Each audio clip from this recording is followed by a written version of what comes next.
What up, cappers, gamblers, punters, hustlers, low baggers? Happy Wednesday, October 6th to all of you. Thank you for watching Betting with the Bag right here on Pub Sports Radio. And thank you for joining us in our big NFL Beat the Line show last night. Yesterday was filled with NFL analysis. Will it get us paid? We have a very interesting sports market right now with one baseball game today, which allows us to dive deeper into NFL and the NCAA football. And we will also be capping tonight's CFL game, which is just outside my balcony. Just beyond the Pigeon Fuckfest, you will see BMO Field and the Argos playing the Red Blacks. Thank you guys so much for joining us. Congratulations to Jose Bouquet and all Boston Red Sox fans out there. The Red Sox are in, baby.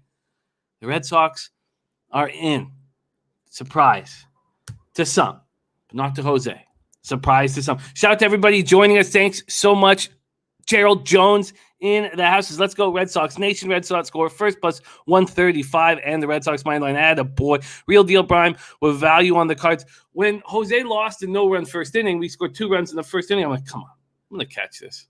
I'm going to catch this first 5 over 4. Very, very upsetting. Very, very, very, very upsetting. Sammy Converse has cashed the Red Sox last night. Cardinals tonight. Wow. Clint started Die Hard MMA podcast. David Summers, J.A., Nathaniel Montoya, Paco Healy in the house. Spencer Caraminati ready to get to work. Mark Schillingberg, Matty Ice. Red Sox first 5 and full game smash. Nice job, Matty Ice. Clint started the Die Hard MMA podcast. Says, kick back and put those feet up with a short card today, Jimmy. No, absolutely not. We beat up this card. We have a special guest, the Master Jedi of Unders, Nolly Knows, will be on here very soon. And we picked NCAA football games. Also, Nolly picked the 2 NFL games he wants to attack. And of those 2 games, they're fascinating games. I can't wait to talk about more. Patriots, Texans, I came close to betting last night. I did not. And I've made no move on Browns, Chargers. I can't wait to hear his thoughts on that. He also has... We've picked out a bunch of NCAA football games, but he has moves on Akron, Bowling Green, which we broke down yesterday, as well. He has moves on the Troy spot that I destroyed. And because we have Nolly Knows on the show, Long Beach's finest, we are capping both LA teams in NCAA football. Utah Utes at USC Trojans and UCLA Bruins at Arizona Wildcats. We are going to hammer both of those. J.A., your thoughts on should Washington sign Gilmore or Smith? They're both going to get snapped up. So it'll be very interesting who's going to help their secondary. Tops at Air Force -6, Bowling Green -14.5, and Miami, Ohio 2.5. There's unbelievable in the house. Dommy Gun Ricci ready to get to work. Viper and B. Mikey P. Thank you guys all so much for joining us. Michael Urvalina, top sets on the cards. There's Puzzler. Jeff Joseph, thank you for the love, my friend. Please give Camilla my love right back, and to you as well, good sir. Dommy Gun Ricci. All right, Luke Murphy says the brutal third base coach wave cost me the over 8. Yeah, I mean... It was rough. I had to watch a replay of it. There's Billy Brisbane in the house, fresh off adding the Zach Moss anytime touchdown up plus 180 on our Sunday football show. I had a boy, Briz. Okay, this is fun. We get to deep dive into baseball, 1 game. Then we have 2 NFL games that Nolly's picked out. Then we have 6 NCAA football games. And we close up shop with 1 CFL game. Please welcome to the show. Coming to us live from Long Beach, California. Nolly Knows in the house. Nolly, what's happening? Jimmy, oh man, a lot of excitement today, boy. Getting ready. I'm pre-gaming. I'm ready for this big game. Like you said, congratulations to Jose and the Red Sox. What a game they put on yesterday. It was fun to watch, man. Playoff baseball. I'm ready, Jimmy. Well, let's get to work right now. So we broke down the Cardinals Dodgers yesterday with Pistol Pete Loshak. I talked about wanting, if this first 5 dropped to 3.5, wanting to try to go over it. And he said that he was very worried about that bet. I have done no movement in this spot. So let's hear what our man Nolly Knows has to say. Let's do a little update on the market first because we have a lot more tickets in, so we can bang that out. And let's go. So we'll start with the market here in MLB. We have Wainwright, Scherzer. Scherzer opens up at minus 212, just a 13-cent move over to him. Not very much. Then this total opened up at 7.5 juice to the over. It is now 7.5 juice to the under. Let's move over to the cash flow. We have 14,891 tickets in. On the money line, 55% of the tickets are on the Dodgers, 75% of the cash. 13-cent move towards them. That all makes sense. Then we have 51% of tickets on the over and 67% of cash on the over. Yet it is moved towards the under. Top Set says Cards is a gift. Cards is a gift. You guys heard my breakdown, and I will add some in. I think the key points here are Scherzer's last two starts, where he allowed 10 earned runs. Now, he only allowed 15 earned runs in 11 starts, but 10 in the last two. The Cards have also won 13 of Wainwright's last 14 starts. And we'll break into more stats as we go along. Let's hear Nolly's take on Cardinals Dodgers. Man, oh man, oh man. I'll tell you, even as a recency bias, I don't like facing these Cardinals. They simply have had our numbers here in the playoffs. 4 out of the last 5 series that they beat us, 2 straight. But I think it's a different day today, and I'm really excited that we have Max Scherzer going on the bump today. Something like Trey Turner mentioned, the guy's already mad. It's mad bum on the mound. He's going to be ready to go. And it's funny because you hear his interview and he's talking about being calm, cool, and collected, quite the contrast of what we see. The guy's a big-time pitcher, though. He talks about his last 2 appearances going against the Padres, a team that had seen him 5 times already. He talks about how his release point was completely off, but still gives them credit for being able to put the bat on the ball. But by no means am I going to be scared by those performances. Here as a Dodgers, 7-0 with a 1.98 ERA. He's only given up 5 home runs in that span. He's been looking lights out, and this is one of the big reasons that we go out and acquire guys like this to get it done. Unlike Garrett Cole, this guy's a big-time pitcher. Max Scherzer, he got some great numbers against St. Louis. Man, Jimmy, you're rubbing off on me. He's got some great numbers against St. Louis. The last 2 starts against them was able to completely shut them down, racking up the strikeouts, ended up with 13, went 8 innings, 0 runs. Time before that, 6 innings, 0 runs, 9 strikeouts. So maybe looking at a strikeout prop here as well because I expect him to pitch well. This is a big spot, big playoff game. He's got some tremendous numbers against these bats, and I expect him to be Mad Max out there doing his thing. Wainwright, that's the one thing that I don't like. Another big-time pitcher, a guy that's not afraid of the moment. He talked about reviving his career, feeling a lot better. Shouts out to Dominic Leon, I guess a guy that was rehabbing, kind of got Wainwright to start throwing the long ball again, and he started feeling a little better out of nowhere. He was ready to hang it up. He said, you know what, I got a couple bullets in the chamber, and he's ready to go. And he's pitched extremely well. This is a guy that's finished top 4 in Cy Young 3 different times. He's a 3-time All-Star, a guy that's been there before. Last time out, he was in the World Series pitching in, I believe it was 2004. So it's been a while, but the guy's solid. I like what he's been doing. But I think when you look at the teams, everybody wants to mention the Cardinals and how hot they were. And there's no doubt that they went on a hell of a streak. But here in the month of September, they're 22-8. The Dodgers are 22-7. The Dodgers have put up 5.7 runs in the last 21 games, going 18-21. The Dodgers have won 15 straight at home. But the Cardinals have also won 10 straight on the road. First time it's ever happened in postseason history with that many wins going against each other. So it's going to be a great game, But Dodgers, they're 4th in runs, 4th in on-base percentage, and 1st in ERA. This is a very scary team going to the postseason, a big reason why they're still favored, even though they're facing this.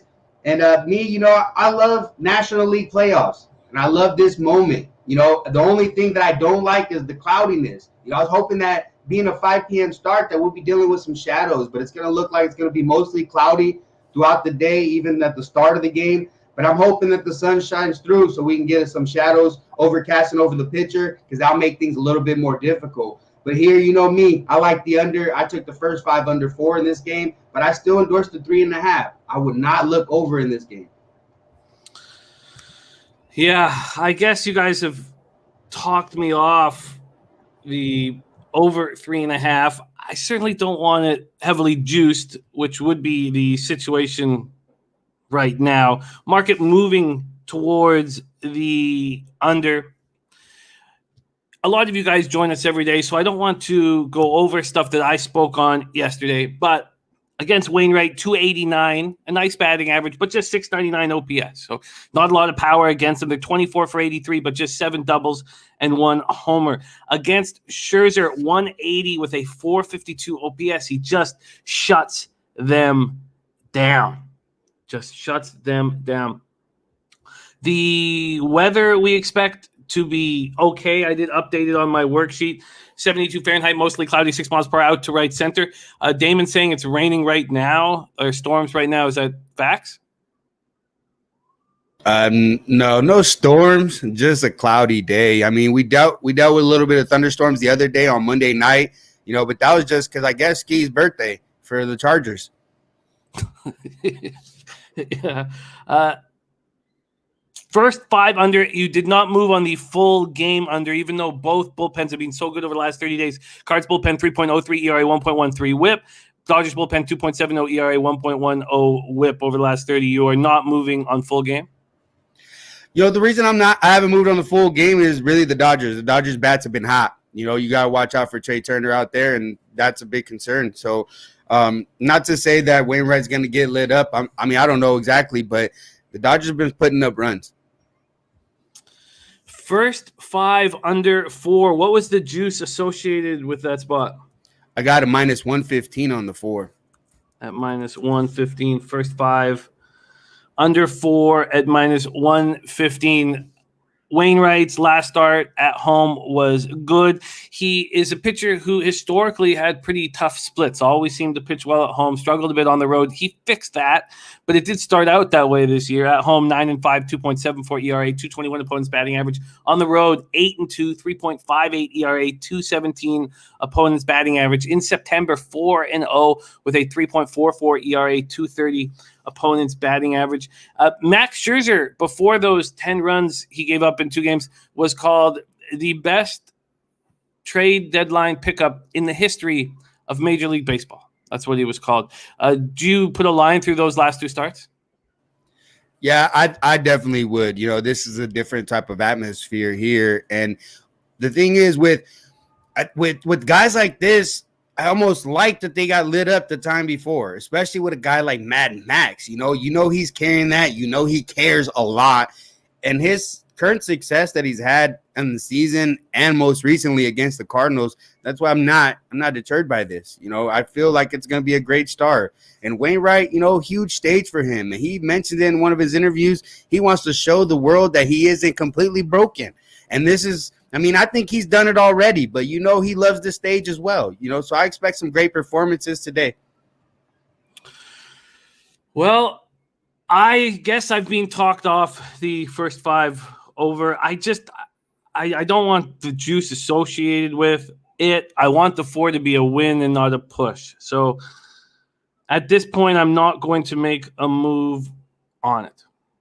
And are you surprised that a good point was made by Dennis Garcia yesterday? He said, if you want futures on any team other than the Dodgers, bet them now before this game goes on, because it's possible the Dodgers are eliminated today, and the idea that they are going to win is already built into the prices, as they are the favorite to win the World Series in a wild card game. Puzzler says, I like the first 5 over so far. Topset says, like the first 5 over. I don't know if I could pull the trigger on this. There's our guy, Matt Janning, in the house. No worries, Matty. Not everyone's going to be a winner. If we bet every single look that you gave us, our ROI would be very, very strong. So we believe in you, my friend. R says Dodgers run line, maybe. Larry Gar says, Nolly, would you be on any K props? Why don't we pull those up before we move on to NFL Why don't we pull up the K props and see what each pitcher is sitting on? We know there'll be a very quick hook. And the market is up, by the way, for Braves Brewers, which we will, that doesn't pop off till Friday. Let's get these. No, I do not have K props yet. So I don't know. I'm surprised that they're not up. I do not have K props for Scherzer. I believe Scherzer was at a 7.5. Scherzer at a 7.5. I do have the total bases, singles, and homers. And when we go over to the baseball data here, against Wainwright, you would have to look at Trey Turner, right? 8 for 19, 2 doubles. Very, very strong numbers. 421, 947 OPS. And against Scherzer, nobody really gets to him. Against Tommy Edman, 4 for 11 with a double and a jack. Goldschmidt, 6 for 35 against him. Arenado, 2 for 10. It's amazing that Arenado's only faced him twice, but I did mention that when Scherzer got lit up at Coors, he hadn't pitched there since 2017. Matt Janning liking the over. There's Andrew McKinnis in the house. Top Set says, I love runs in this game. For Cards to win, this gets to a 6-4. Dominic Morrow says, will you be doing an NHL preview show? Absolutely, we will. We will be breaking down futures. We'll break down divisions. Absolutely, we will. We almost did that for these 2 days, but I want a little more time to grind out my plan. All right. No move for me. No move for me at this point. But a first 5 under 4 at -115 for Nolly Knows. We move to from MLB to NFL. NFL. Arthur Meade Jr., thank you so much for the dono. Very kind of you. Thank you for supporting us here at Pub Sports Radio. We move to NRG Stadium in Houston, Texas. New England Patriots at Houston Texans. And my breakdown is up right now on Pub Sports Radio along with Rob Bebenek. And in this spot, I came close to backing the Texans.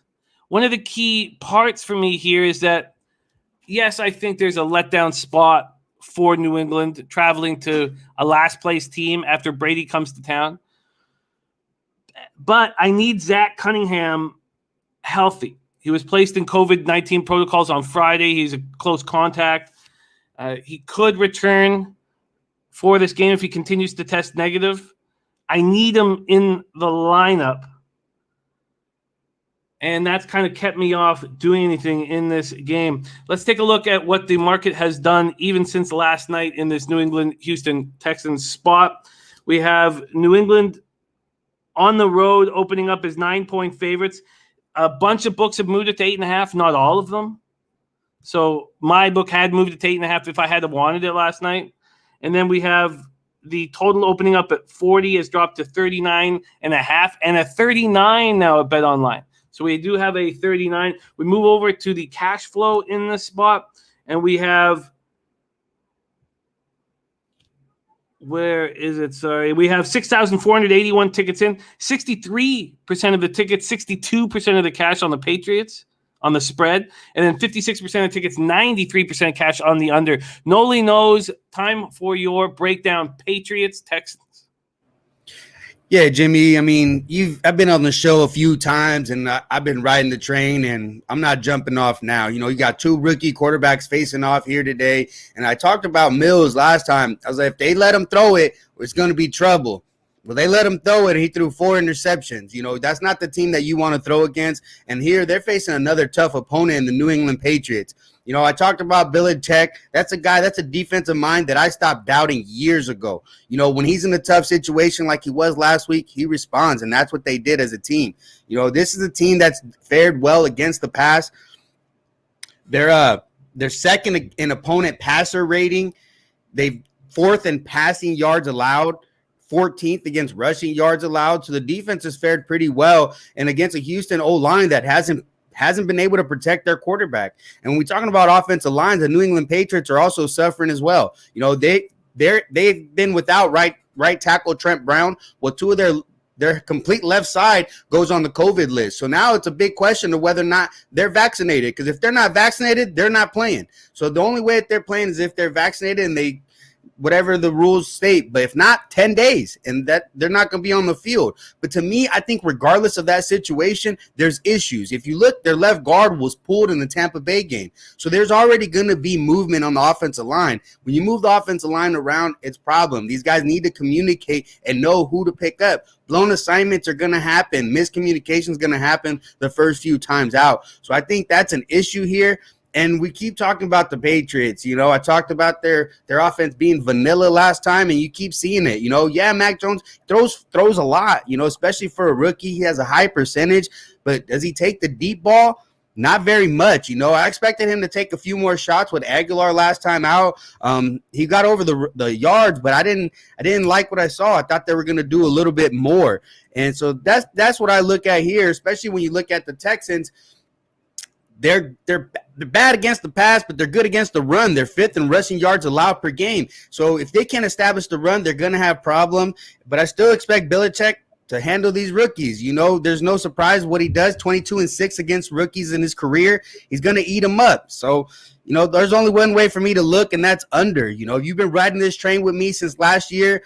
Since 2020, the post-Brady era, the Patriots are 15-5 to the under, good for 75%. This year, they're 4-0 to the under, covering the number by 9.4 points per game.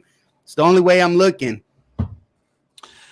I get it. The market agrees with you, and you're right about Isaiah Wynn and Mike Onwenu, both on the COVID-19 reserve. They played last week without Trent Brown and Juwan Bentley, their linebacker, who's extremely important, although Matt Judon has been excellent. Top set on Texans team total under 13.5. Birdie says Pats D can easily cover the spread on their own. I said last night that I believe Texans get shut out 2 weeks in a row. 2 weeks in a row. Yeah, I find it very difficult to move on this game at this point, but I can understand you wanting to get under this total. I still have full game under 40 with a question mark, Texans +9 with a question mark, but that 40 with my humming and hawing is gone. Let's see what it would be right now if I wanted to move on this. Well, 39.5, so just a half-point move. All right, let's lock in Nolly Knows full game under. What did you get it at, Nolly? Oh man, I didn't write that one down, Jimmy. Okay, no worries, but I imagine it'd be a 40 at -110. I didn't see it higher than that. All right, Nolly Knows moving on a full game under in New England Patriots at Houston Texans. And the big part of this spot will be, are they going to be able to move the ball on the ground, the Patriots? And were you surprised, and I know you cashed on the under in the Buccaneers-Patriots, but were you surprised that they ran 8 times, just 8 times for -1 yard in that game? No, I wasn't surprised, because when I was talking about the game, it's like that was kind of my concern, was that Bill Belichick and Daniels were going to try to air it out more, because that's the weakness of the defense. That's what they do, you know, take away your best spot and attack your weakness, you know. But you know, they still a lot of short to intermediate throws, even when he was throwing. So that's kind of their running game, because they're lacking to establish the run right now. Very, very interesting spot. Billy Brisbane says Damian Harris smash spot. Damian Harris smash spot on Sunday. Okay, well, there you have the Texans Patriots. I'd like to review quickly what I did move on. I moved on the Rams -2.5 at -110. Moved on the Bengals +3. I did move on the Dolphins Buccaneers under 48 and the Dolphins +10. Raiders -5.5. Look, I want that first half as well, but at 3.5, I was just hesitant to pull the trigger. I was curious to see if there will ever be a 3 on the board. I wasn't comfortable doubling up at that number. I did move on the Chiefs -2.5. I like that a lot.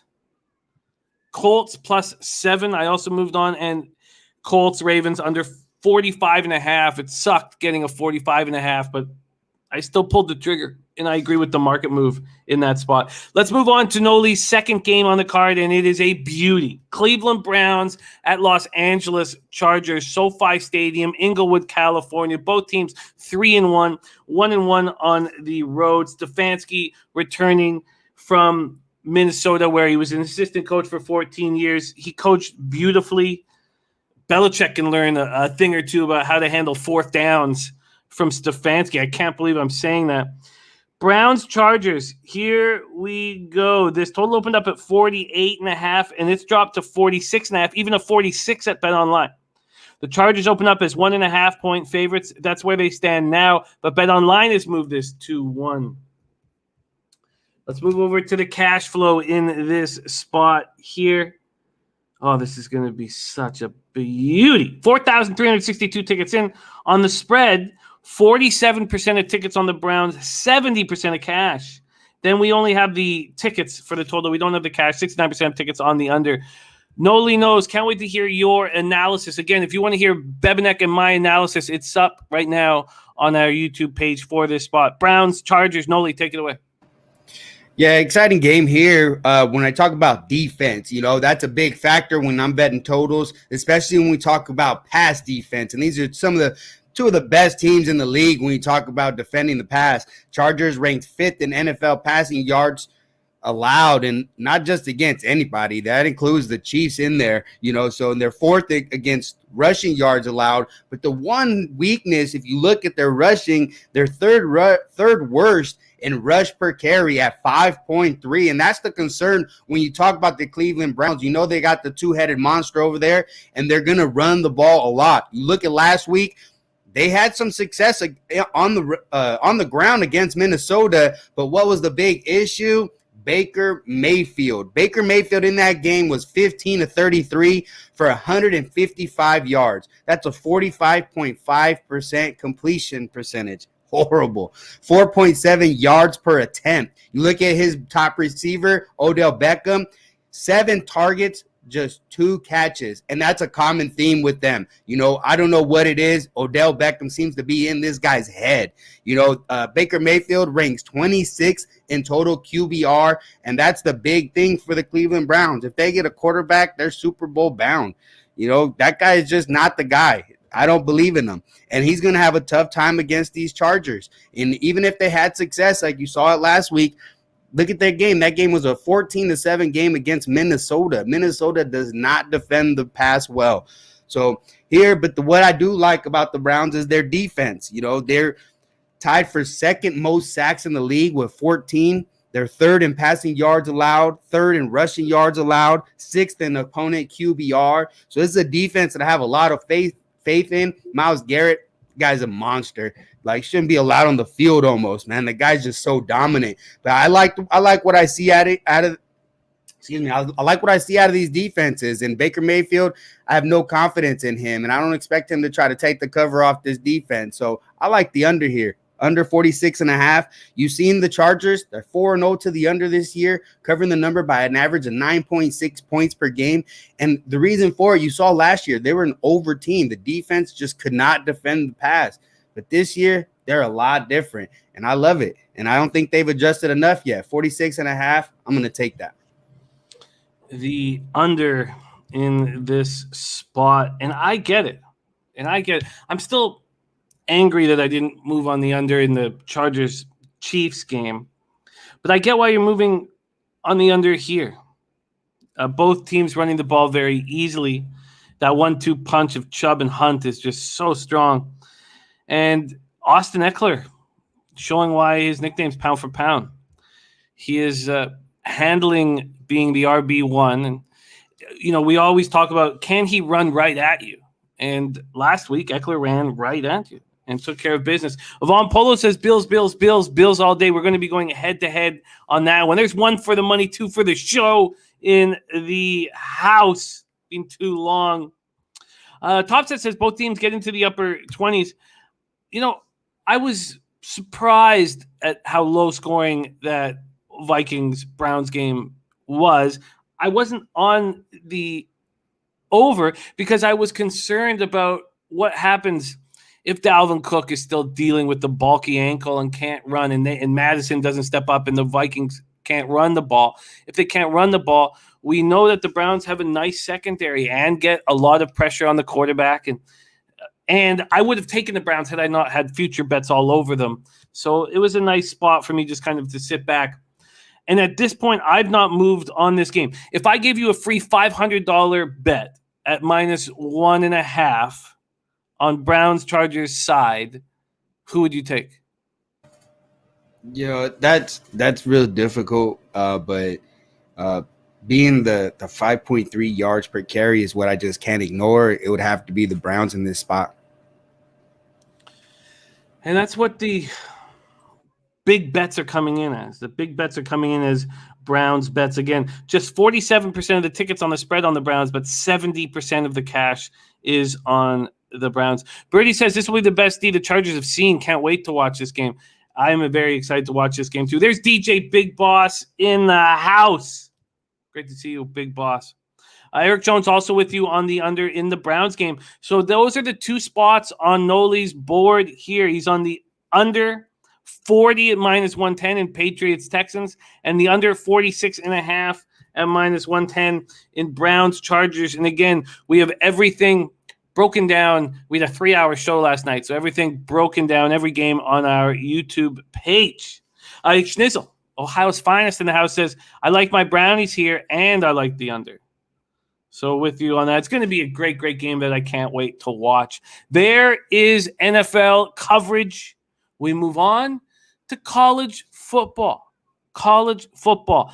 We start with Akron, Bowling Green. We have, I think it's 7 games. There's 7, 2, 3, 4, 5. Yes, we have 7 games that we have chosen to break down. And 2 of the spots we talked about yesterday, and Nolly is moving on them. So we'll start with one game that he's moving on, the 12 p.m. Eastern start between Akron and Bowling Green Falcons. Again, I'm on the under 46 at -110. Pete took Akron first half at +7.5.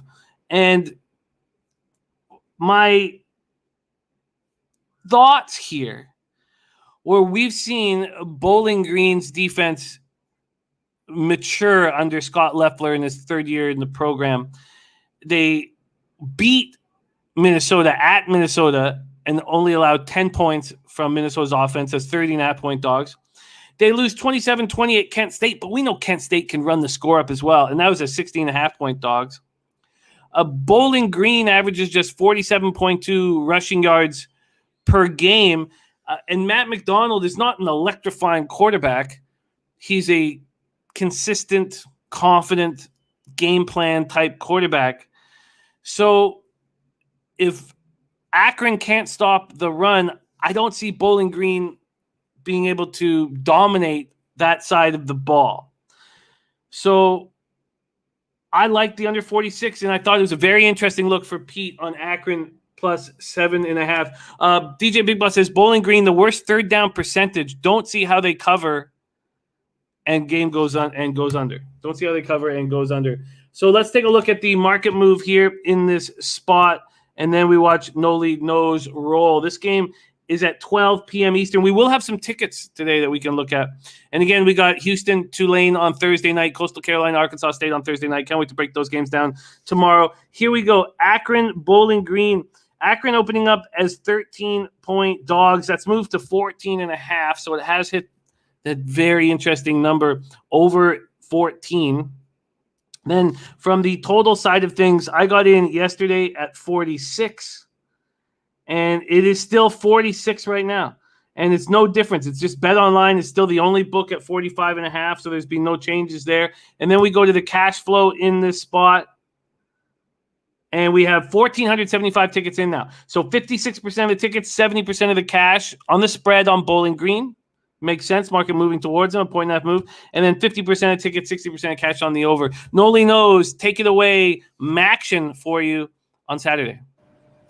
Yes, sir, Jimmy. I mean, I never said that the games I pick were going to be the best ones to watch, but I think this is where I see some value, and that's where I'm firing. I watched this Bowling Green team very closely against Maryland, and that's when I kind of opened my eyes. The defense has played really well, and the big change in the defensive side has been their defensive coordinator. They promoted their DB to defensive coordinator. This is Eric Lewis, son of former NFL coach Sherman Lewis. This guy, he just knows the defense. He's played extremely well. He's coached extremely well everywhere he's gone, increasing the defense's capabilities in everywhere he's gone, especially against the pass. And that's what you've seen them completely dominate here. They're 4th in the nation in defensive team pass efficiency here in the season. And I love it. They're 7th of opponents' passing yards. And here they're going to give Akron a really tough time. If you like Akron with the points, I mean, I can understand you see a Bowling Green team like this, but Akron hasn't really been able to produce much of anything. They're 106 in rushing offense, 73rd in pass offense, which against this Bowling Green team is going to be far less. And Bowling Green on the offensive side, they've been pretty bad. They're 130th in rush, 70th in pass, so they're dead last in rushing, going against the team that's dead last against the run. Akron gives up 7.6 yards per carry. So how do you get right running the ball? Face Akron, so I still believe they'll run the ball. They still like running the ball about 30 times, even without the success that they've had. And both teams run at a decent pace, well, decent for me, right? When I'm betting the total. Bowling Green is 108th in the nation, running just 65 plays per game. They are in no hurry. Just get the game over with. That's what I love to see. Run those points. So in the last 2 games combined, 34 points and 37 points, last 2 for Bowling Green. They had 37-point total against a South Carolina team, and a team that they've been able to shut down some decent opponents. I don't see why they wouldn't sit here and shut down Akron, and that's the way I look at it. Bowling Green's defense and their inability to score, running at a slow pace, that equals under. Agree completely. I agree completely on this breakdown, and I hope we cash with it. On Saturday at 12 p.m. Eastern, did you get the 46? Sorry, Jimmy. Yeah, I got the 46. Perfect. I jumped on this one immediately. Bowling Green, they're 5-0 against the spread as well, covering by 16 points. Yeah. And 5-0 to the under, 13.5 points per game. I love it. Nolly moving on the under 46. I'm going to move on to this next spot. Solo, Nolly, you need a couple minutes to fix the contacts? Yeah, just give me like 2 minutes. No worries. Let's do it. Okay. We move on to 12:30 p.m. Eastern. And you'll notice with the games that I'm choosing, I mean, part of it obviously is that I want to have different games than what we have for our Beat the Books spot where we have Babano and CMAC breaking down games. I want to pick different games. And I also I'm trying to find teams that are angry, very angry at what happened the week prior. Will there be a change? Will there be a difference? Can we buy low? And that kind of drives the spots in the games that I choose. Let's move on to Georgia Tech Yellow Jackets 2-3, 1-2 in the ACC at Duke Blue Devils 3-2, 0-1 in the ACC. We're at Wallace Wade Stadium in Durham, North Carolina. North Carolina. Let's take a look at what we are dealing with. This game pops off at 12:30. We have Georgia Tech opening as 3-point road favorites, and that's moved to 3.5. This total opened up at 59, and it has moved to 60. Banana Grapes coming in saying Cardinals. Big game tonight. All right, let's see what we are dealing with here from a cash flow perspective. Just 731 tickets in, so we don't have a lot of information, but we know that 89% of the tickets so far have come in on Georgia Tech, and 68% of the tickets, 77% of cash has come on the under, and yet we've seen it go from 59 to 60 or 60.5. Matty Ice says it's Duke or nothing here. I'm excited to cap these games with you.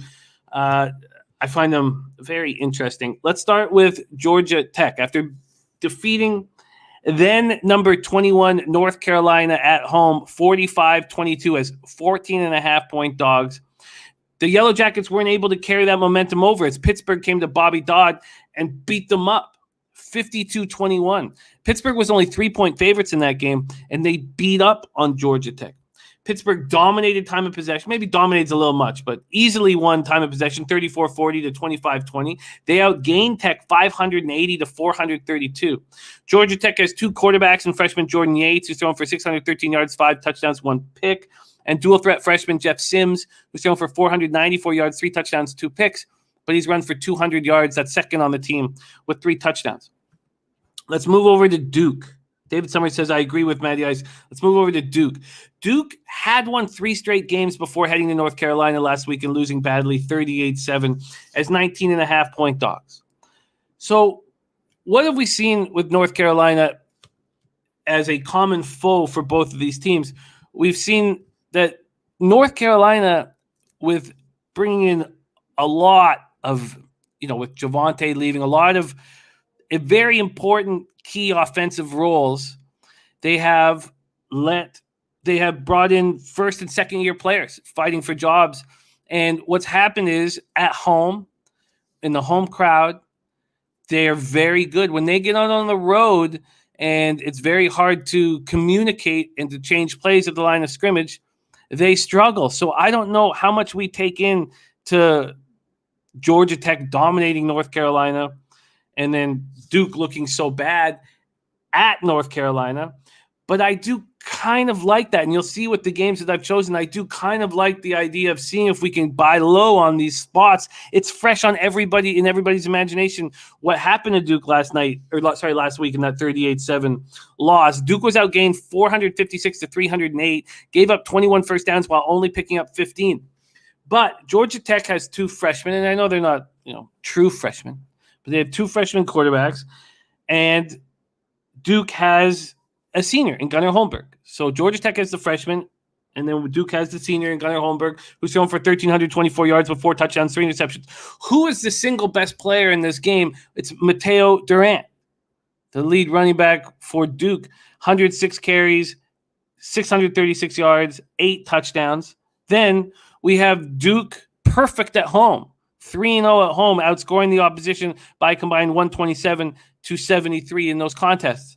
So if you put that all together, is the market moving on Georgia Tech because of a bias from last week? And are we actually buying in on a Duke team at home at a nice low price? That is the question.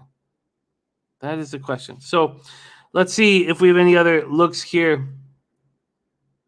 Nutflesh on says with a total set of 46 and the thought process of Akron not being able to score, how do they not cover the 14.5? Matty I says Duke plus 3.5 is going to make my card. There's Millsy in the house. Great to see you, Millsy. Tough loss last night for your boys.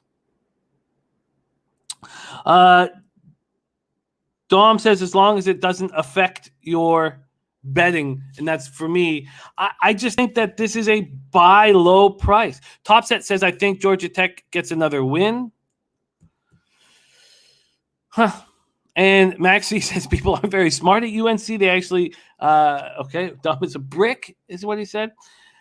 And Matty Ice again with David Sumner backing this spot on Duke plus 3.5. So I was hoping to hear what Nolly thought of the side here.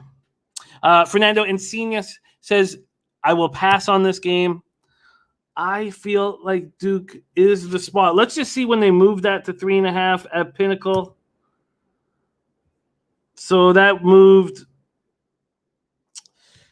about 16 hours after it was dropped. 15 hours after it was dropped, it moved to 3.5. I think this is a buy low spot on Duke after getting beaten up on the road. Hoops990 says Georgia Tech moneyline parlay or teaser.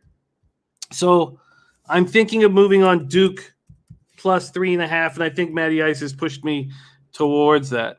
Topset says that line is scary. I don't think it's scary. I just think that there's a clear bias as to what happened last night, and we've seen Duke be a Jekyll and Hyde team home and road.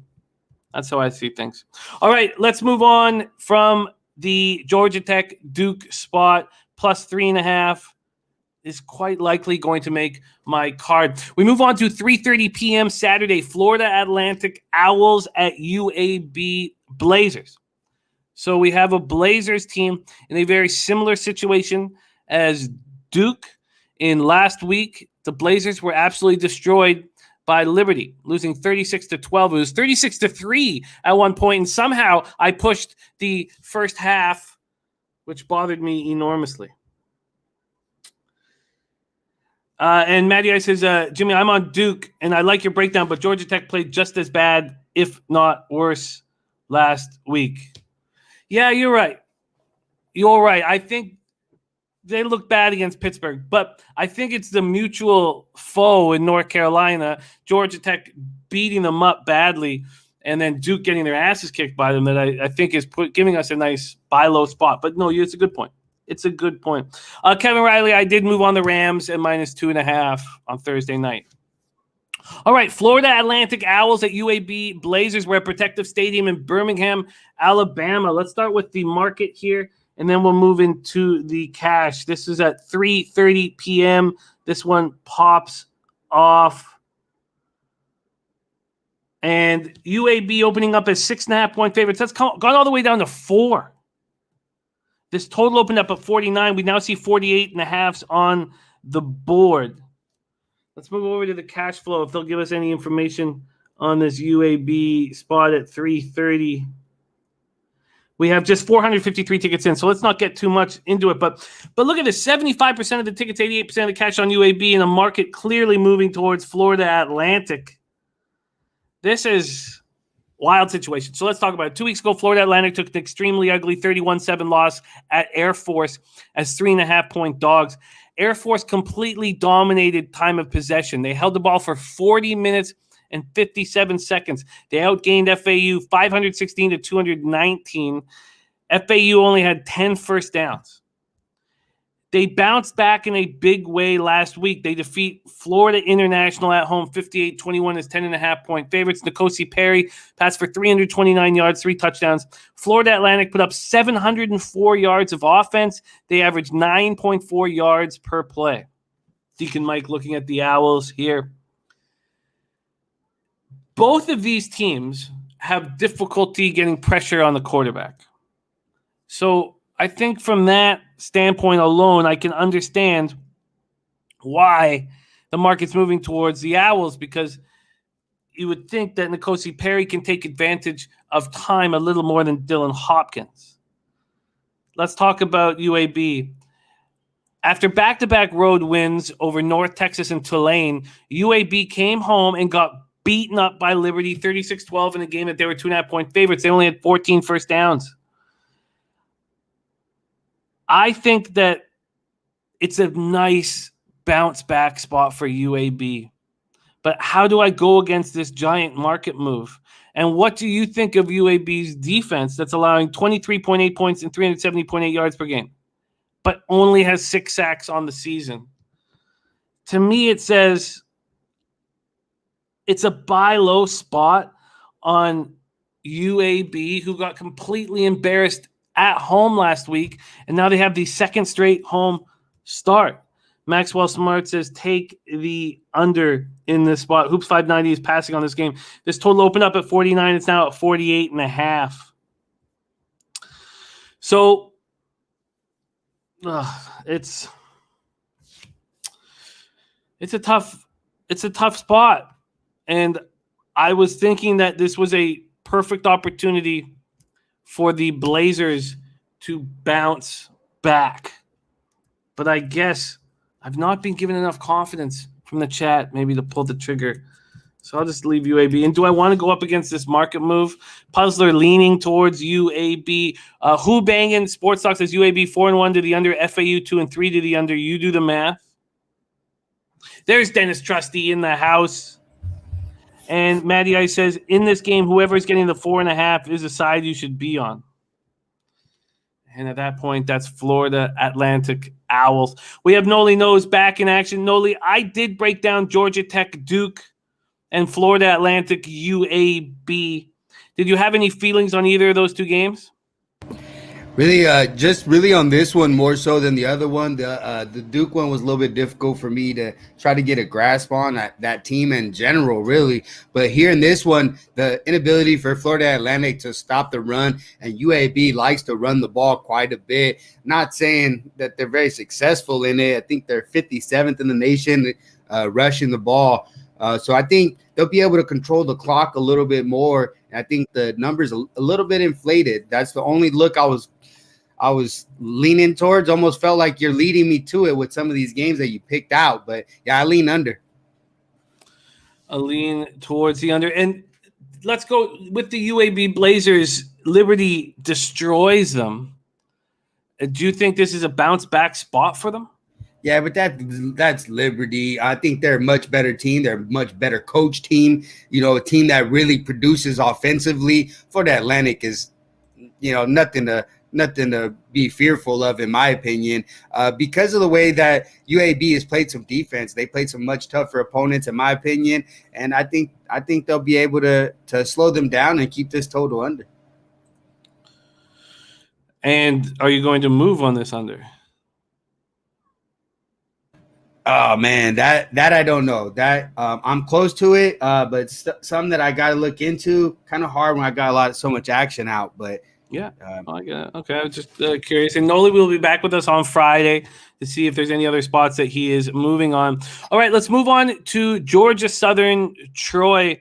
And I felt that this was a pretty simple handicap to me. I mean, it's so many levels with the firing of Chad Lunsford after their 28-20 loss at home versus Louisiana. Kevin Whitley comes in and, you know, a decorated high school coach in Atlanta whose teams, you know, hit at a plus 90% winning percentage. And he coached like a high school coach. It was run. And it worked. They ran for 7 touchdowns. Logan White ran for 208 yards on 10 carries. They ran for 503 yards while passing for just 37 in their home win over Arkansas State. So Whitley comes in. They win at home. They run the ball down Arkansas State's throat. Great. And I just don't see Troy letting them do that. Now they have to go on the road against the Troy team that's a very angry group after the shocking loss to Louisiana Monroe and then the 23-14 loss at South Carolina. They come home after 3 weeks on the road in desperate need of a home win, and they only allowed 97.8 yards rushing a game. So I jumped all over this game. And I beat market moves from yesterday, which makes me feel very good. I took Troy first half -3 and full game -4.5. And the full game has already moved to 5.5. And the first half, so let's go over there. First half is still at 3. Still at 3, so you can still get in on the first half that I got -3. I got that -105, so very little vig. And then I'm on the under 50. And that is still sitting right there with no movement. Take it away, Nolly Knows. This is a game you've moved on, Georgia Southern at Troy.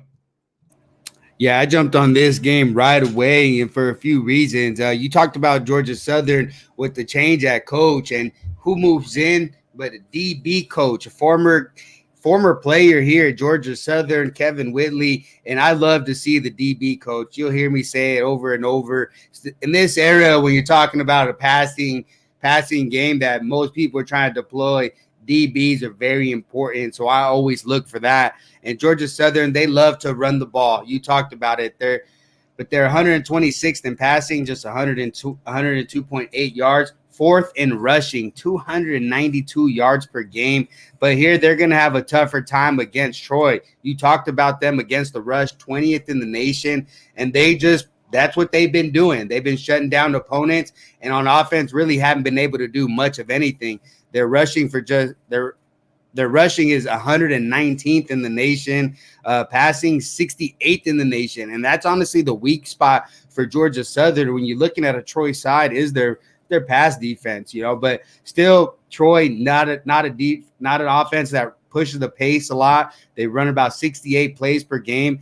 Just about the same thing for Georgia Southern. And when you're talking about that average pace and when you're running the ball, that's a lot of clock being ran. So if you were to focus on the play clock from that 40, it goes down near 10 almost every time, and that's a lot every single time. So that's something that I love to see. And Troy against the pass is really good, but even better against the run. And they were able to slow them down last year, 62 rush attempts for like 300 yards, but slowed them down significantly. And here I just think the defense is even better. And here you look at their totals so far in the season. They're 4-1 to the under, covering by an average of 11 points per game. I'm riding the same train I've been riding here with Troy. I think it was about 2 weeks ago we got on the first one here on the show, and I'm going to keep riding this train with Troy and Georgia Southern under the 50. I love it. I'm with that as well. Hoops 590 trying to figure out what he's going to do with this total. Says Troy fast run and shoot, Georgia Southern tough run team. Troy to me is not a fast run and shoot, and look, they've got to beat down Georgia Southern. They've got to dominate time of possession. They've got to get back to what made this a winning program. And I think this is a very angry group. And I've been focusing on angry groups throughout all these games that I've picked. And that's why I like Duke as well. Dennis Trusty, who's running so hot on horse plays on this show. He gave it a horse play yesterday that I missed somehow. That cash that I would have bet for sure. Says he's got 2 horse plays. Belterra race 2, the 6 pole setter at 3-1. Won't go off at 3-1. Horse is 7 for 7 at the track at Belterra. Then Indiana Grand race 8, PD Bianchi, horse that we know well.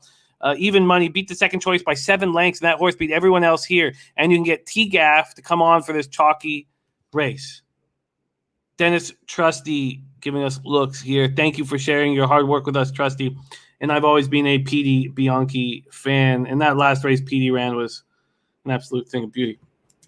Okay, so we stay in NCAA football. The next spot on this card is a Nolly Knows spot. South Alabama Jaguars 3-1, 0-1 in the Sun Belt at Texas State Bobcats 1-3. First Sun Belt conference game. We're at Bobcat Stadium in San Marcos, Texas. A big move towards South Alabama. Feel like I'm late to the party. Opening up as 1-point favorites, now 3.5-point favorites, and that 3.5 is juiced. And it happened yesterday morning. Or no, sorry, it happened 2 days ago, this move. So they opened up at 1, and there's a quick move on Monday towards South Alabama. From a total standpoint, it opened up at 53. There's been a half-point move to the under at 52.5. See if I can get the cash flow in this spot. South Alabama. Might take me a second to find it. And yes, we do. Just 340 tickets in, so let's not make too big of a deal about it. But of these 340 tickets, 92% of the tickets on South Alabama on the spread, 98% of the cash, very small sample size. We have a similar sample size for the total, 56% of tickets on the over and 99% of cash on the over at this point, but it's very small sample size. South Alabama had their 3-game winning streak snapped by the Louisiana Ragin' Cajuns at home last week, but they played very good in the loss. They lose 2018 as 12-point dogs. They put up 104 more yards of offense. They dominated time of possession, 36-47 to 23-13. They ran for 144 yards. Jake Bentley was 19-29 for 243 yards against a tough defense. But he has struggled all year in the red zone. The guy just can't make it happen in the red zone. Just 2 touchdowns to his name, none in the last 3 games. Texas State comes in off their bye week. 2 weeks ago, they suffered their second straight loss, 59-21 at Eastern Michigan as 7.5-point dogs.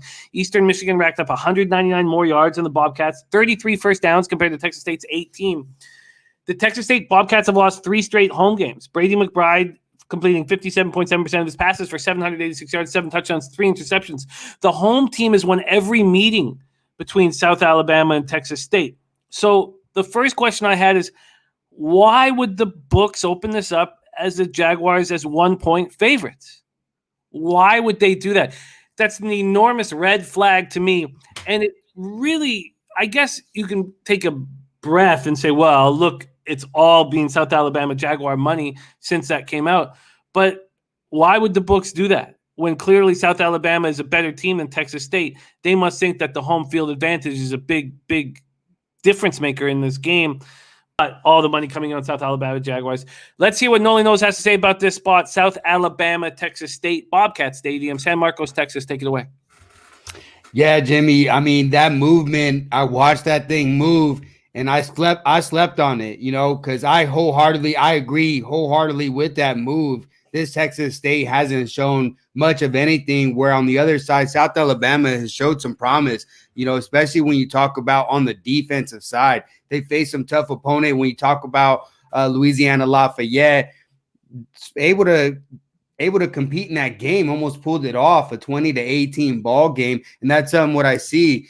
South Alabama ranks 19th in the nation against the run, 18th in the nation in team pass efficiency defense. And yeah, they face some lower opponents in Southern Miss, Bowling Green, but is this a step up in talent? By no means. Texas State, 90th in the nation rushing, 93rd passing. And you look at their defense, they're 105th in team pass efficiency defense, 99th against the run, 102nd, allowing 4.9 yards per carry. So really not much of anything you like to see on the Texas State team. But why am I looking at this game? They still run the ball 38 times throughout the game, running a slower pace at 70 plays per game, and going against South Alabama, which a team that's been an under team for me, a team that I like to focus on. Sunbelt is actually where I make most of my bets, more than any other conference. I kind of made it my home, and I like some of these teams. They don't score. They stay consistent of who they are. If you look at South Alabama since 2020, they're 11-3-1 to the under. That's a train I'm riding, and I love to see it. This is a team that's 69th in passing, 93rd in rushing, 121st in yards per carry. So not a team that's all that successful against the run, but they're going to rely on their defense to try to stay close in these games. You talk about the red zone. The red zone's been a big problem for them. They're 3-1 to the under though this year. So those are similar factors of what I talked about with Troy. And that's what I like here. I like the under here. I got it under 53. But I also agree with South Alabama. I'm just too late on that one. Yeah, the market is blowing past us. But in saying that, why would they put it at -1? Clearly, there had to be an expectation that if they put it at -1, they're going to get a ton of South Alabama cash. So that to me is more of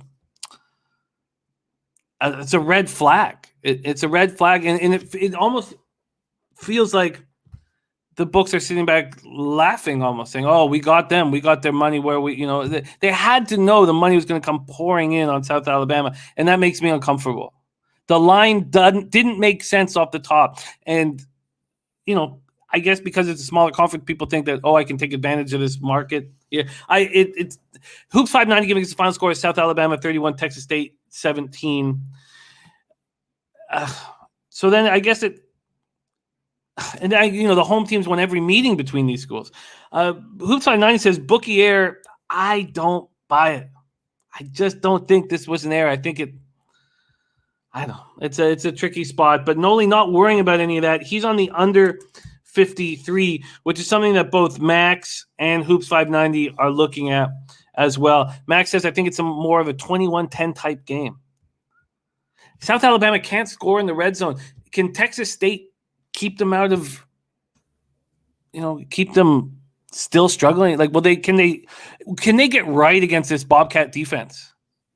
I mean, I think they're going to look better, but still not an offense that I have a lot of confidence in. I've watched a lot of their games, a team that likes to run the ball a lot.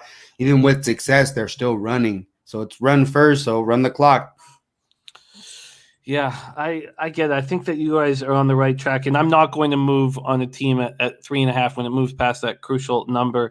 We have our guy, Razor Sharp Picks in the house with a pick 4 at Parks that pops off here shortly. $18 pick 4 from our Razor Sharp Picks. Horse action coming in. Tom and Tom Racing also in the chat. There's Fat Wally in the house.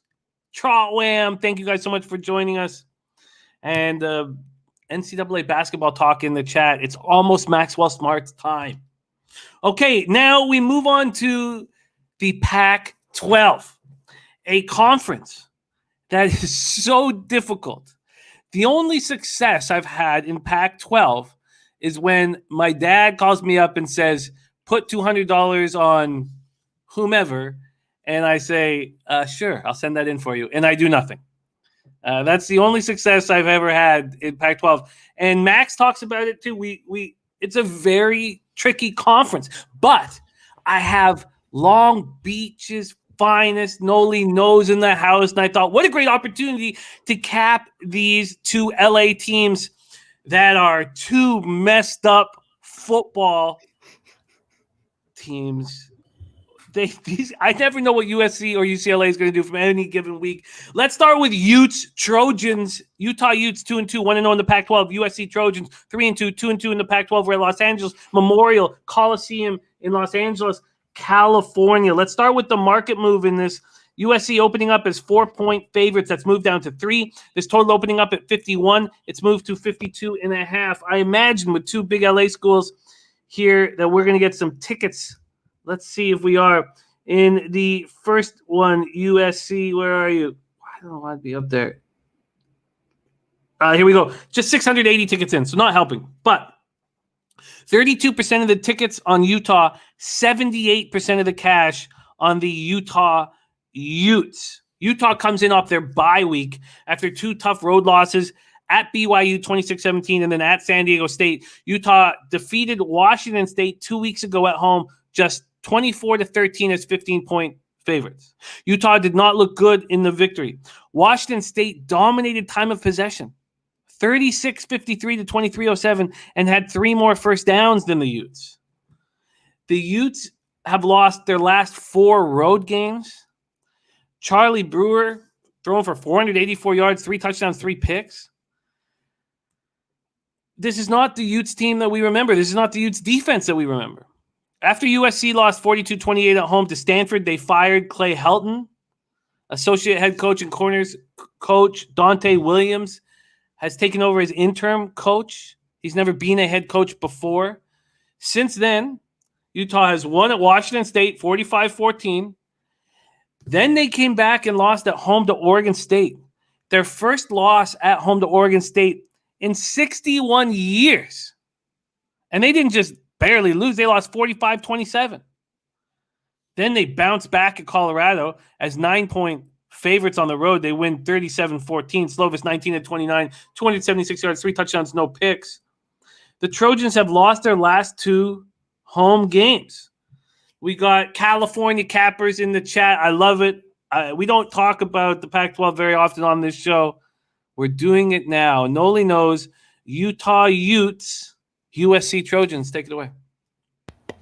I think your initial analysis of this conference is just dead on. You know, this is 2 teams. We talk about UCLA and USC. Kind of hard to get a read on from week to week and trying to decide what team's going to show up. But a lot of things that you mentioned was Utah. You know, this is a lot different team. And even some of the numbers that you see, they haven't allowed a lot of passing, but who have they faced to pass the ball? San Diego State, who ranks 125th, BYU 71st, Washington State 76th.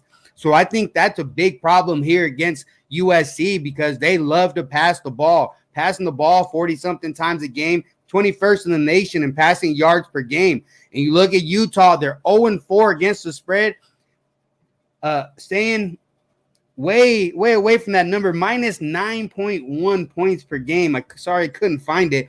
But you look at sixth in passing yards allowed, but they're 36th in team pass efficiency defense against some poor passing teams. So I think they're going to have a really tough time here against USC. Utah, typically a team that I'd like to go under with them all the time, but you mentioned it. Defense isn't there. The pace still slow, but I think they're going to have a tough time with USC's passing attack. So I would lean towards USC here at home, maybe get their first home victory. And yes, Charlie Brewer left the team, on September 21st. So now they have Rising and the bye to help them Very, very, very interesting. Let's pull up the Cam Rising stats here so that we can see exactly what they're dealing with. Brewer bounces. Thank you so much. Who is that? That J.A. letting us know that my fault here. So Cameron Rising, sophomore out of Ventura, California, has looked good. In that last spot against Washington State, he struggled. But that loss at San Diego State, he looked good. 3 touchdowns, no interceptions. Then he struggles, goes 13 of 23 at Washington State with no touchdowns, no interceptions. And then they have the whole bye week to plan out how they are going to attack here. And we've seen this big market move towards Utah. This is a tricky spot. Trotwham says USC has lost some mojo since Slovis got hurt and came back. It's tough to back the Utes on the full game. I think the over here, 60-plus points. 60-plus points. Paco Healy says the spot screams Utah, but I can't trust this team. And are also liking the over. So no move for Nolly or myself in Utah USC. Marked Up Production says Georgia Tech defense underrated. Caught a Pitt team who found their mojo after that Western Michigan loss. I think there's truth to that. I also feel like it's a buy low spot for Duke at home. They're so much better at home than they're on the road. I hear that marked up. All right, we got Big Boss Trotwham. We got a lot of our California cappers in the house. So let's move on to the next spot on the card. 10:30 p.m. Eastern, UCLA Bruins 3-2, 1-1 in the Pac-12 at Arizona Wildcats 0-4, 0-1 in the Pac-12 Arizona Stadium in Tucson, Arizona. Max has already said Arizona will lose by 17 plus. Let's take a look at this market. UCLA opening up as 16-point favorites. That's where they stand right now. A 3-cent move to Arizona, and this total sitting at 61. BetOnline has moved it to 61.5. We actually do have a bit of action in this game that we can use. 1,273 tickets in. 62% of the tickets on UCLA, just 28% of the cash. Then we have 61% of tickets on the over, just 52% of the cash. So some bets have come in on this under. Let's go. UCLA's lost 2 of 3 and comes in off a 42-23 loss at home to Arizona State as 3-point favorites. Thompson Robinson, 21 of 32, 235 yards passing, 93 yards rushing. He has not stepped up as we thought he was capable of this year. UCLA was outscored 18-0 in the second half. They have a very suspect pass defense. They haven't had a winning season since 2015. They've allowed 9 pass plays of 40 or more yards. That's the most by a Power 5 program and the second most nationally. Is this Chip's last year? Is this Chip's last game? Arizona has not looked good this year, but they come in off a bye week.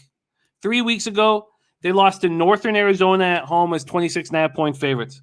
2 weeks ago, they lost 41-19 at then number 3 Oregon as 29.5-point favorites.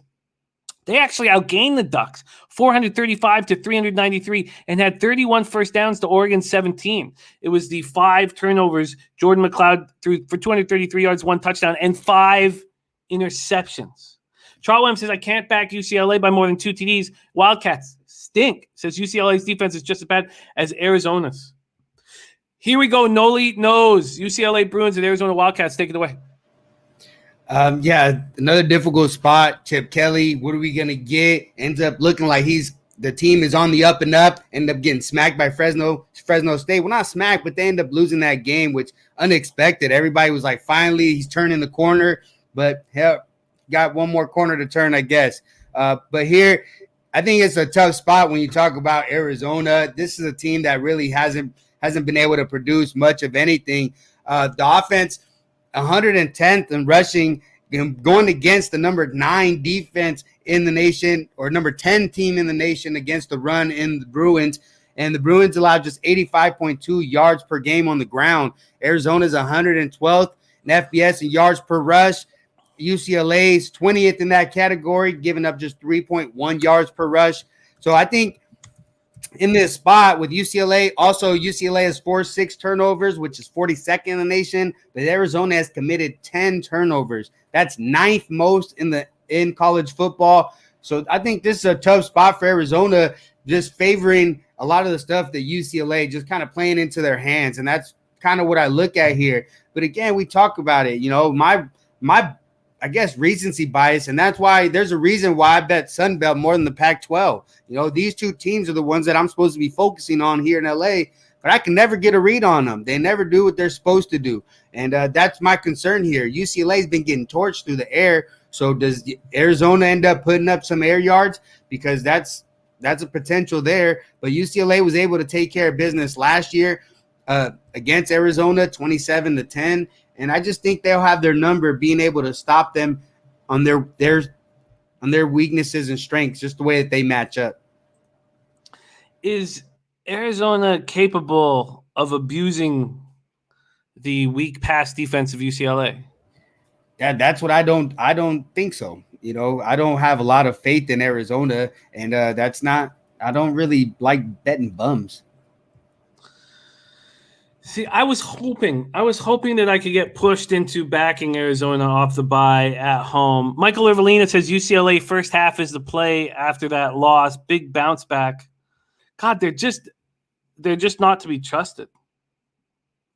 They're just not to be trusted. Wham says McLeod looked so bad that last game. Now, Oregon's defense is much tougher than UCLA's defense. I mean, can we give Jordan McLeod the benefit of the doubt here and say that he can look okay against this weak pass defense and they can cover 16, or is it just not worth it?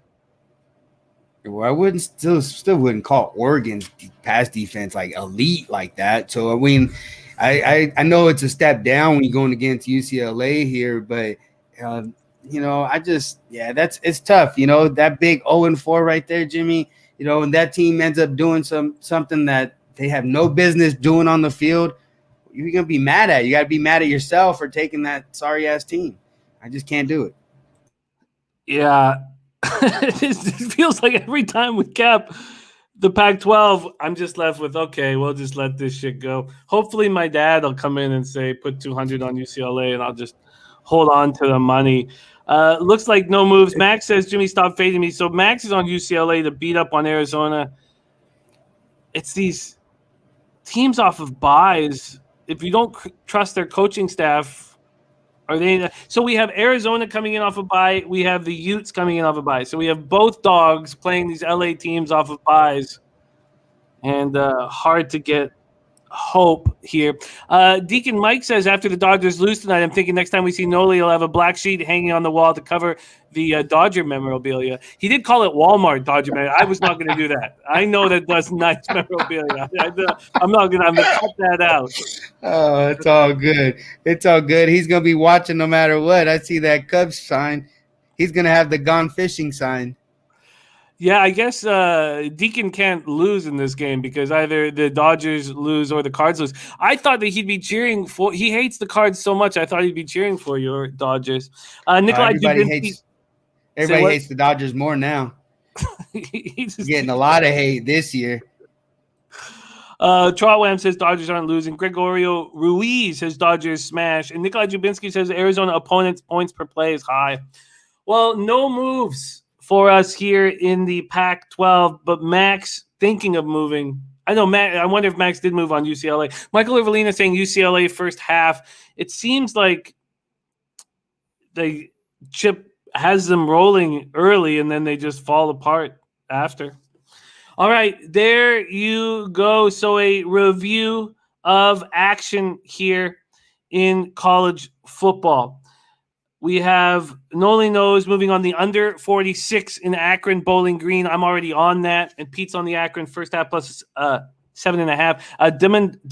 Damon France says UCLA first half. So Damon France and Michael Irvelina on that look. Trotwam is on the no-run first inning. Our guy Nolly Knows just on the first 5 under 4. I'm thinking of adding Duke plus 3.5, but I'm not going to do it yet. Market's moving towards Georgia Tech, and I think I'm just going to need to study it a little more. I want to back UAB. In a bounce-back spot. And I don't want Air Force showed us exactly how to beat Florida Atlantic. I don't see why UAB can't just follow that game script. I really don't. You got McBride and Brown. You have 2 running backs just to run it down their throat and keep them off the field. But then we have Nolly moving on Georgia Southern, Troy under 50.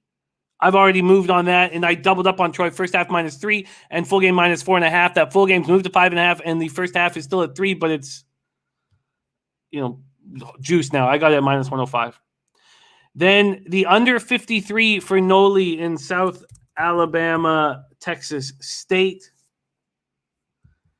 And we did not move on Utes, Trojans, Bruins, Wildcats. Okay, there you have it. And Nolly Knows staying with me for the next game on the card, CFL, Canadian Football League. Matty Ice says, every capper I respect was on FIU last week, and it lost. We move on to Canadian football, where I'm 11-9 on the season. And if the Ottawa Red Blacks hadn't destroyed my prison pocket in that game on last Tuesday night against Edmonton Elks, I'd be sitting here 11-7. Or had I won those 2 bets, I'd be sitting here 13-7. But I'm not. I'm 11-9 because of what the Red Blacks did to me. Red Blacks at Toronto Argonauts. I can see the field out of my balcony just above the 2 pigeons banging on the rail. Let's take a look at what we are dealing with from a market perspective. We don't get the information on tickets because it's a Canadian Football League. But we've had a nice read on everything so far. Here we go. The Red Blacks open up as 8.5-point dogs. They are still there at BetOnline and Pinnacle. The rest of the books have moved it to 9. This total opened up at 48.5 and it's dropping. It's now 46.5. What is the weather supposed to be tonight in Toronto? Let's just see this very quickly. Toronto weather. Here, it's nice night. The wind, no wind, nothing. And this stadium we have is right off of Lake Ontario, so it can get cold this time of year, and the wind can really pick up. It is not picked up, and it won't tonight. We're at BMO Field in Toronto, Ontario, and this is all about Caleb Evans, the Louisiana Monroe Warhawk, stepped up in a huge way. And I don't know if it was Caleb Evans actually having a ton of skill as a quarterback, because as a Warhawk, 58 touchdowns, 38 interceptions. But the Red Blacks had a season high in offense with him under center. Their main 2 quarterbacks are hurt, and he provided a spark that this team desperately needed. He looked good. I mean, his numbers weren't huge, but he did look good. On the injury side of things, they do have R.J. Harris, their top wide receiver. He will be in the lineup. And Don Unamba, their second highest tackler, will be in the lineup. And the Argos come in off their bye week. So one thing that's really worked for the Argos is they brought in Chris Jones, and, 4-time Grey Cup winning coach. Everything changed when Chris Jones started patrolling the sidelines. He's supposedly just like a defensive consultant, but everybody knows he wants a job in the CFL. And this Argos defense was spectacular with Chris Jones monitoring the sidelines.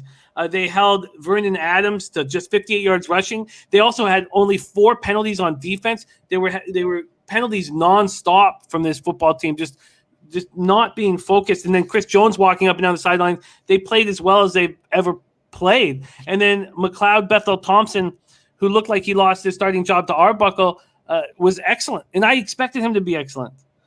So interesting spot here down at BMO Field. We got Nolly Knows capping CFL football with us. Nolly, did you take a look at Ottawa, Toronto? Yeah, I did. And I think there's some interesting points that you made when you talk about Caleb Evans. I think being a dual threat, not necessarily dual threat, but a little mobile, I think that was a surprise against Edmonton. But they were also still outgained in that game for the second time against Edmonton, and the only team that they've been able to beat here. According to what I've seen, Ottawa is still last in scoring offense and last in scoring defense. And what I see the last 17 games, they're only 3-14 against the spread in the last 17 games. So I think it's a tough spot going against Toronto. From what I'm reading, they've been dealing with injuries all year. And how do you get right off a bye? That's a big thing for them. When I was looking at their wins, they're 4-3 in the year, 3-0 at home, but yet to win by more than 7 points in any one of those games. But they did beat, was it the Grey Cup favorite Blue Bombers? And in the second time around, close game in that one after getting smacked the first time around. So I think when I look at this game, when I was looking at it from my perspective, which is not, I mean, I'm not the best CFL guy, but when I'm looking at it from a football perspective, I think this is a good spot for Toronto coming off the bye. I think you're laying a lot of points, but I think Caleb Evans, I mean, Louisiana Monroe, I might have bet some unders with him because not a guy that's very successful, you know. So I was leaning towards pulling the trigger here, but I see the total crashing, but hard to take a under with a team that's given up almost 30 points per game. You know, that's real difficult for me. So I lean towards Toronto here. Obviously, my issue is that I did this very thing against Edmonton. And Ottawa's already shown that they have Edmonton's number. That first win of the year when Ottawa went into Edmonton was a surprise spot. It seemed all set up for Edmonton to smash Ottawa, just like everybody else is doing.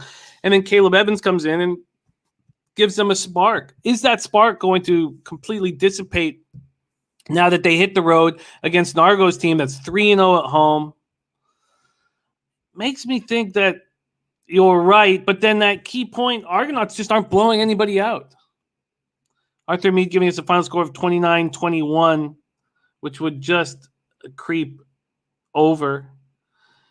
I mean, I wonder if I guess I just got this bias here because of what happened to me, 8 days ago when Ottawa was excellent against Edmonton. And then I think, maybe I'll take the first half, but then the issue is sometimes when you have a team off of a bye, they're just not that sharp in the first half, and you need that full game.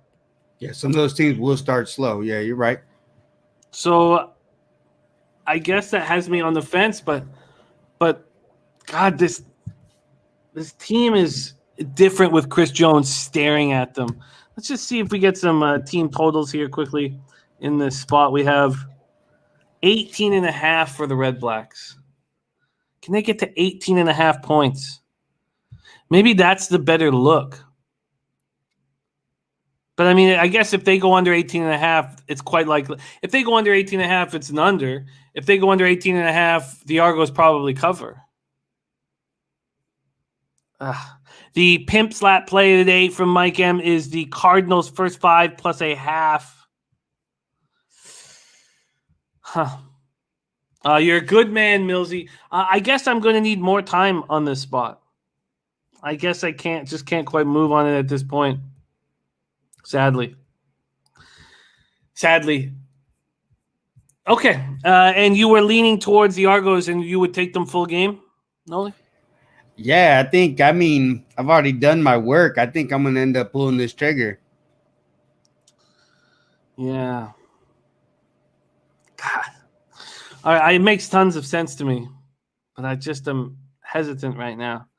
And then, I mean, if I want the Red Blacks team total under 18.5, is it possible that they can win a game 25-18 if they could hold the Red Blacks under 18.5 and not cover? I mean, I don't see it all correlates together. I mean, I don't understand the advantage of taking the team total under 18.5 over them to cover the spread or even the full game under. I see there's no advantage in either of them. So I'm not going to sit here and say, I should take Ottawa team total under. That's an advantage for me. Brian Watson says Red Blacks blow. That's what Brian Watson says. All right. I guess I'm going to need more time. I know what's happening. And that's why I always bring up that book, The Undoing Project by Michael Lewis. It's just what happened to me 8 days ago was just playing over and over in my head. And it was awful. Awful. All right, there you have it. Thank you guys so much for rolling with us today. Let's review action. We start in MLB. Nolly Knows is on the first 5 under 4 at -115 in Cardinals Dodgers. And I guess both you and Pistol Pete Loshak have talked me off of that over. Now, I wonder if I could get a low juiced First 5. But that's not going to happen. If it gets to 3.5, it's going to be minus 120 or minus 125 to the over. And I just don't want that kind of vig. First 5 under 4 at minus 115. Can you kind of give a review on that look here, Nolly? A very quick one for the people who are joining us late. Which one was that, Jimmy? I'm sorry. Your first 5 under 4 in Cardinals Dodgers. Oh, yeah. A huge game for me. If you guys missed it already, Max Scherzer, Mad Max on the bump, and he's been excellent against the Cardinals. I expect him to continue that. Adam Wainwright, he dominated the Dodgers the last time out, gave up late home run in the 9th inning. So I expect him to come out and pitch extremely well again. Let me just a little bit. Oh, you're back. Okay, you got back. Sorry, we just lost you. You cut out a sec. You were talking about Wainwright, and then you kind of cut out. So go back to Wainwright. Okay, yeah. Wainwright completely dominated the Dodgers the last time out. Gave up the home run in the 9th inning, inflates his numbers to those 4 runs, but he looked spectacular. That's a worry for us over here. Dave Roberts even talked a little bit about that. He talks about changing his strategy a little bit here, and we talked about a little bit of that shadow. I'm hoping the clouds clear up a little bit, lets the sun shine through so we can get some shadows here early in the game. 5 p.m. starts, always going to give a shadow in L.A. At least for an hour in the ball game. So I'm hoping for that. But even without that, I love the way these pitchers been pitching. And this is playoff baseball. Bats are gripped a little bit tighter. The crowd's going to be a little bit louder. Things like that matter in these type of games. I like it to start slow. First 5 under 4. First 5 under 4 for Nolly. And at this point, I have not moved on the game. Then we move over to NFL. Nolly moved on the under 40 in New England, Houston, and the under 46.5 in Cleveland Chargers.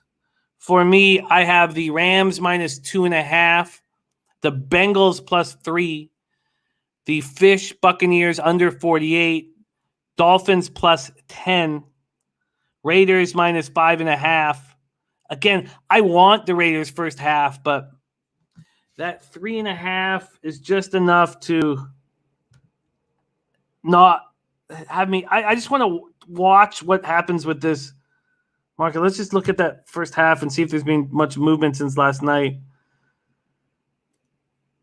So we have 3s at UWager and Heritage, but not for me. I still have to deal with a 3.5, and I can't get an alternate line. I can get an alternate line. I just can't get the 3, basically. So I don't want the Raiders at 3.5 at plus 100. Even though I don't hate it, I'd like to see what happens to that market move. And then I have the Chiefs minus 2.5, Colts plus 7, and Colts Ravens under 45.5. Viper also on the Rams.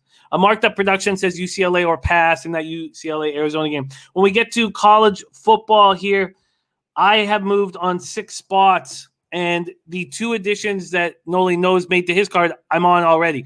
Nolly is on the Akron Bowling Green under 46 and Georgia Southern Troy under 50.